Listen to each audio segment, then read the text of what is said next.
Good evening, everyone. Thank you for joining us. I'm Major Garrett in for Norah.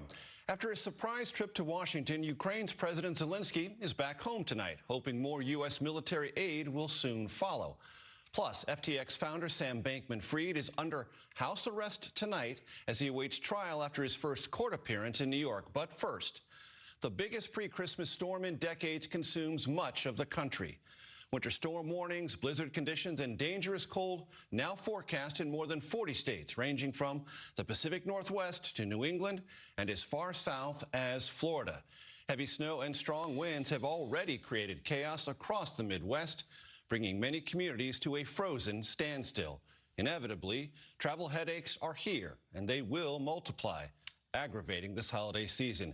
We have team coverage tonight, starting with Elise Preston, who comes to us from a very windy, very chilly Chicago. Elise, good evening. Good evening to you, Major. The storm forecasters are calling a once-in-a-generation event has tightened its grip on more than half the country, with more snow, wind, and rain to come. Here in Illinois, the state's emergency management agency is warning people to find shelter from the bitter cold and stay there. It's going to be a tough few days. I-80 is closed. Whiteout conditions. Whiteout conditions from Colorado to Wyoming to Minnesota wreaked havoc throughout the day today. One person is dead after a weather-related car crash on Interstate 80 in Nebraska. Wyoming State Police handled nearly 800 calls for help and more than 100 crashes in just 12 hours. If you get above 40 miles an hour, you start sliding around. Heavy winds and life-threatening sub-zero temperatures swept across the Great Plains, rolling into Chicago, where it was snowing by midday. Layers is the key, because you will get hypothermia. It's very dangerous. It's going to be very dangerous with the wind chill.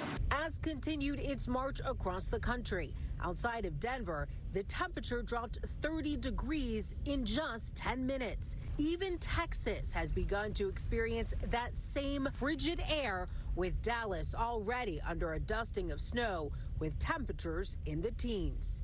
I'm not looking forward to it. I do not like any temperatures below 80 degrees.